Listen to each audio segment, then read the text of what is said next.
안녕하세요. 오늘은 스택을 배열로 구현할 때요. 그 배열의 크기가 고정된 형태인 경우도 있고요. 또는 사용자의 요구에 따라서 그때그때 다른 크기로 스택을 할당할 수도 있을 텐데요. 그 두 가지 경우의 차이점을 비교해 보도록 하겠습니다. 일단은요, 배열의 크기가 고정된 형태, 즉 5개라면 5개짜리 스택을 만드는 방법부터 알아보겠습니다. 자, 일단은 구조체를 선언하도록 할 건데요. 타입 데피니션으로 스트럭처라고 구조체를 선언하는데 이름은 스택이라고 주도록 하겠습니다. 제가요, 인트형의 5개짜리 스택을 만든다라고 하면 간단하죠? 그냥 인트형 배열만 선언해 주시면 됩니다. 그래서 인트형의 ARR이라는 배열을 5개짜리로 생성하겠다라고 하면 이 스택은 메모리 공간이 5개의 스택으로 고정이 된 상태고요. 그렇게 되면 뭐만 선언해 주시면 돼요? 이제 꼭대기를 의미하는 탑만 생성해 주시면 되죠. 그래서 인트형의 탑이라는 변수를 이렇게 생성을 해주시고요. 구조체 이름은 스택이라고 재정의를 해주시면 됩니다.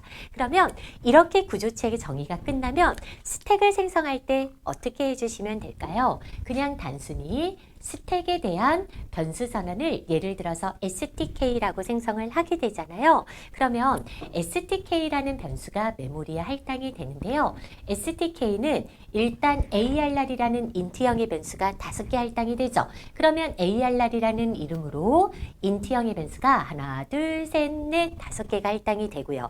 그러면 첫 번째는 ARR 0번째가 되고 ARR 1번째가 되고 마지막은 ARR 4번째 이렇게 메모리 공간이 할당이 되고요. 그리고 STK는 탑도 있죠. 탑이라는 메모리 공간이 이렇게 할당이 됨으로써 4바이트짜리 5개, 4바이트짜리 1개에서 4, 5, 20, 24바이트의 메모리 공간이 STK에 할당이 되게 됩니다. 그래서요, 여러분들이 이 STK의 ARR 공간에 푸시와 탑을 해주시게 되면 스택을 구현할 수 있게 되는 거죠. 자, 그런데 이 경우는요, 스택의 크기가 뭘로 딱 고정이 되어 있어요? 5개로 고정이 되어 있습니다. 그러면 5개가 넘는 경우에는 이 스택 자료 구조를 사용하실 수가 없겠죠. 그래서 사용자의 요구에 따라서 그때그때 스택의 크기를 할당해 보도록 하겠습니다. 그러려면요, 구조체를 다시 한번 선언을 해주시는데요. 타입 데피니션 해서 스트럭처라고 구조체를 선언을 해주시는데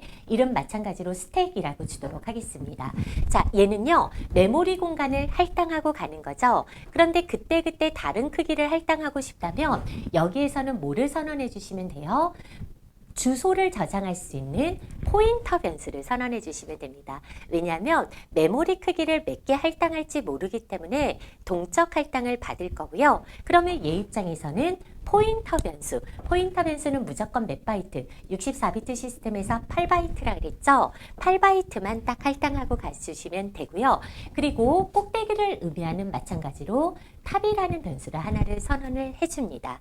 그런데요, 이 경우에 이 구조체는요, 지금요, 메모리 공간이 몇 개 할당할지를 모릅니다. 즉, 5개를 할당할 수도 있고, 10개를 할당할 수도 있고, 100개를 할당할 수도 있는 거죠. 그러면 얘처럼 고정된 크기가 아니기 때문에 지금 할당된 크기가 몇 개인지를 기억할 변수가 하나 필요할 거고요.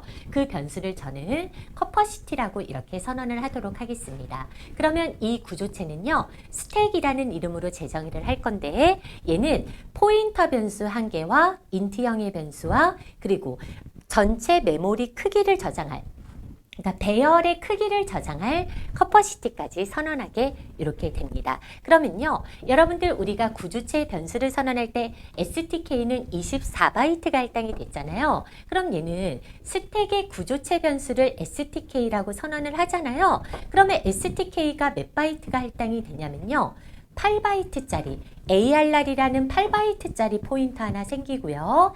그리고 탑이라는 인트형의 변수가 하나 생기고 커퍼시티라는 인트형의 변수가 하나가 생기게 되거든요. 그러면 8바이트, 4바이트, 4바이트에서 얘는 몇 바이트의 메모리 공간이 생기냐? 16바이트의 메모리 공간이 이렇게 생기게 됩니다. 그러면 얘는 뭘까요? 저장할 메모리 공간이 할당하고 가는 상태라면 얘 같은 경우는 어떻게 되는 거예요? 메모리 공간의 주소를 저장할 포인터만 선언하고 가는 상황이라고 보시면 됩니다. 그럼 여러분들이 이 스택을 사용을 하시려면 이 스택을 몇 개의 메모리를 할당할 건지 여기에서 정해 주시면 되는데요. 그러려면요, 반드시 실행 중에 메모리를 할당하는 에멀록을 이용을 해주셔야 됩니다. 자, 그러면 제가 여기에다가 에멀록이라고 메모리를 할당을 할 거야. 그런데 제가 인트형의 메모리를 할당하고 싶으면 사이즈 오브 인트형의 메모리를 할당을 할 건데 이때 들어가야 될 개수를 여기다 곱해 주시면 되거든요. 입력받아서 넣어주셔도 되고 변수로 넣어주셔도 되고 상수값을 이렇게 넣어주셔도 되고요. 여러분들이 원하시는 값을 여기에다 써주시면 됩니다. 그럼 제가 예를 들어서 제가 인트형의 메모리를 10개 할당하겠다라고 하면 10이라고 써주시면 되고요. 인트형의 메모리를 3개 할당하겠다라고 하면 3이라고 써주시면 됩니다. 물론요, 변수의 입력을 받는다라고 하면 스캔F로 예를 들어서 제가 n이라는 변수에다가 입력을 받는다고 한번 해볼게요. n이라는 변수에다 입력을 받는다면 이 n이라는 변수만큼 메모리를 할당하겠다라고 해줄 수도 있게 되는 거죠. 결국은 에멀록은요, 실행 중에 원하는 만큼 메모리를 할당할 수 있게 되는데 그럼 제가 인트형의 메모리를 예를 들어서 3개 할당한다라고 하잖아요. 그러면 인트형의 메모리가 이렇게 3개가 할당이 되는 겁니다. 이 메모리는 에멀록에서 이렇게 할당이 되어지는 건데요. 그러면 에멀록을 할당된 메모리는 이 ARR이라는 포인터 변수가 저장을 해야 되죠. 그러면 어떻게 접근하면 될까요? stk.arr이 요 메모리의 주소를 저장하겠다. 그러니까 ARR은 메모리를 할당하고 가는 것이 아니라 메모리의 주소를 저장하는 포인터를 갖고 있다가요. 요 할당된 메모리의 주소를 저장하게 되는 거죠. 그러면 이때 형변하는 되는 주소는 인트형의 포인터가 되는 거고요. 이때 할당되는 메모리의 주소는 인트형의 포인터 타입. 인트형의 포인터 타입이니까 인트형의 포인터로 형변하면 되죠. 그러면 얘 같은 경우는 5개로 딱 할당하고 가는 경우라면 얘는 원하는 만큼 메모리를 할당해서 가는 상태라고 보시면 되는 거고요. 이 상태에서 커퍼시티는 요 입력받은 크기만큼 커퍼시티가 잡혀져야 되죠. 이 3이 의미하는 건 뭐죠? 요 할당된 메모리의 크기가 3개야 라고 의미하게 되는 거고요.